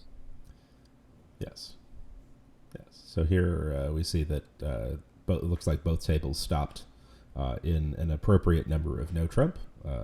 So they will be able to make their 8 tricks. And I guess here maybe they got a spade lead, so they made an extra. They'll make an extra trick or two, but this looks likely to be a push. And we have, I guess, 2 more boards. And the other table is a little bit faster, so we can see. Looks like the Israelis defeated 3 diamonds a trick on 27, which is a fairly good result for them east-west. And so we'll I suppose watch this match to close out the stream and see how they finish, because as Tracey said, I believe the winner of this gets to play our USA2 team tomorrow, right? I'm not sure who's playing who, but they're going to be in that bracket, right? Okay. With our USA2 that's still going. Mm-hmm. That sounds good. Does anybody have what the brackets look like? Christian, do you have that info? Yeah, I'm looking at it right now. Yeah. So our USA team is playing the winner of France and Denmark. Okay. Let's pop over here to results real quick and just do a quick refresh. So this is the U26s. So it looks like Singapore has prevailed. So yeah, of course, that's what we were watching all day. And then the Netherlands over Greece. So they will be playing each other. And then Poland prevailed over Sweden by a hefty margin. And is the Israel, Italy is it over? Yes, Israel over Italy by 19 as well. So very good day for Israeli teams, it looks like. And then in the U21s, we see Poland lost to China. This is another case, I believe, of Poland won the round robin and got to pick and seemed to be regretting their pick as China did prevail there. And then, as we had mentioned, the USA1, USA2, USA1 mounted a very large comeback, but it was not enough. And so, USA1 team will be going home, and the USA2 team will be advancing to the semifinals tomorrow. And looks like they will play Denmark from the looks of it, which has Christian Larman and a few other fairly strong players. France, of course, also had Leo Rambeau, who has had some success in the U.S. And Israel had some success outside the U.S. too. Also, yes, also outside of the U.S. This is true. They were second in the teams in European Open teams in Strasbourg. Just this summer. Yes. So Israel U21s prevailed over England. So well done to them. It sounds like the camp that Ellie was talking about earlier seems to be paying off. And then in the U16s, these matches were actually already over, because there were only 3 sets, but USA1 beat Chinese Taipei handily, and USA2 beat China with a strong comeback in the final set. So we'll have USA1, USA2 playing each other in the U16s, and Estonia playing Poland in the other side of the bracket for U16s. So, on that note, I think... Could we... yes, go ahead, Tracey.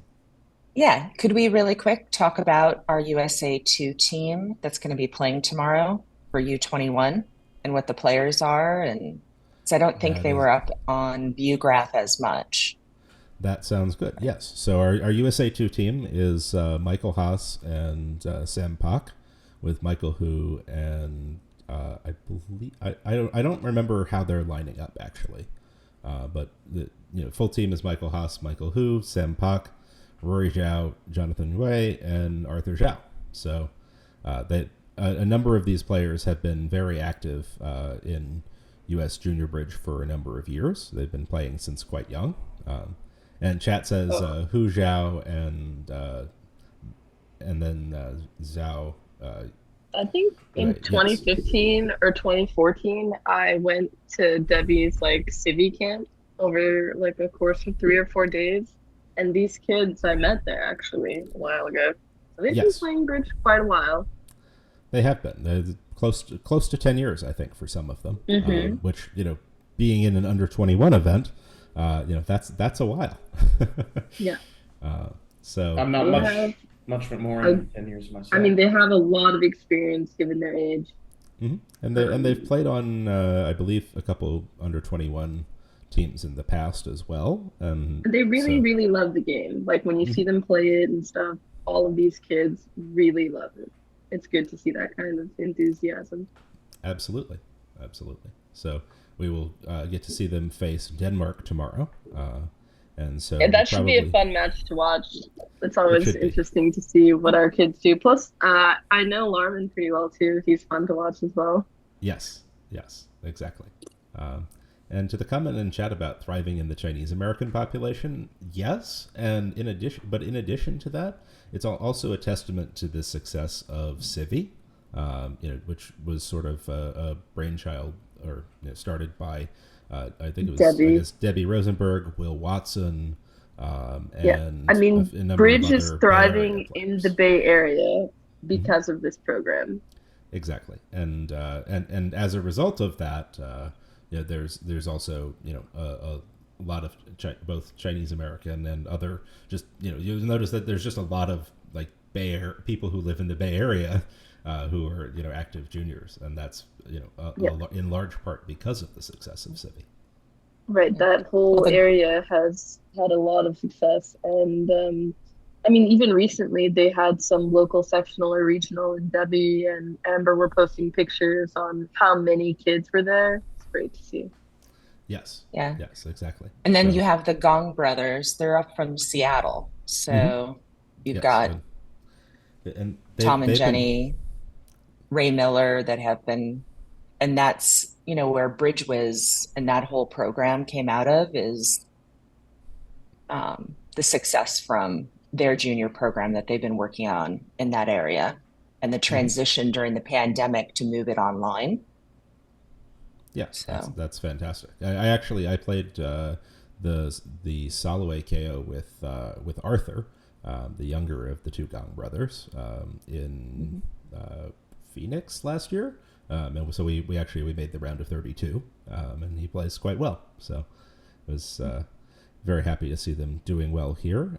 Unfortunate that they lost their match, but if they're going to losing to another U.S. team certainly is at least, I guess, a small amount of consolation for. I don't think there's any consolation they're feeling for the moment. Yeah. Not that is they fair. might feel some level of vindication if our other U.S. team takes gold.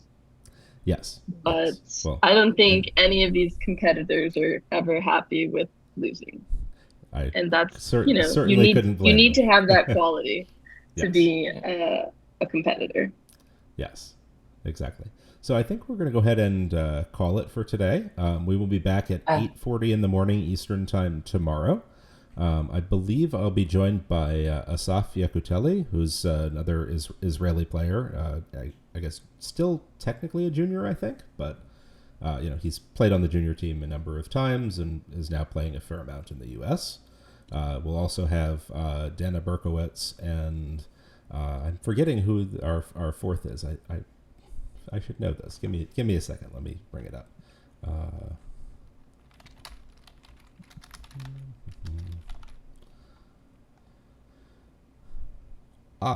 Yes. So and most likely Robert Todd as well. So we'll have me, Asaf, Dana, and Robert for the first set, and then second set tomorrow should be me, Ida Gronqvist, and Steve Weinstein. So Ida, of course, being recently Swedish ex-junior, or recently ex-junior Swedish player, I should say, not recently ex-Swedish. And she's now both, I believe, working with the European Bridge Federation, as well as, still pretty involved in the Swedish junior bridge. So, yes, should be a great lineup for tomorrow and some more exciting matches. So, thank you, everybody, for joining. And well done again to Singapore. Yes, absolutely. Very well done to Singapore. Thank you, Tracey, for joining me for both of these sets today. It's been great to have you. And, of course, to Christian and Anam and Ellie and Shan and everybody else who is tuned in. So we will see you all I tomorrow. had one last, Adam, I had Yes. one last little question before we pop off. Okay. Because the 16s are playing on a different time structure, do we know what that time is for the USA? So people that might want to tune in to the U16, So what their second match is? let me see. So it looks like the knockouts, the U16s, all of the knockout matches start at the same times. It's just that the U16s don't have that final set where they would have. So essentially, the U16s will be playing at all of the same times as the rest of us. However, the final set of the U16s, I believe, is not being played. So Just three. Exactly. Okay. So they're just playing 3 sets. That's my understanding. I could be wrong on that. Maybe they introduce a 4th set some of the time. But that might mean that perhaps we cover the U16s to start tomorrow, and then we move to the U21s or similar for the final set. So we will see how things go, and one way or the other, it should be lots more fun bridge. So Okay. cool. Thanks again, Adam. All right. Yes. Thanks. I'll see y'all later.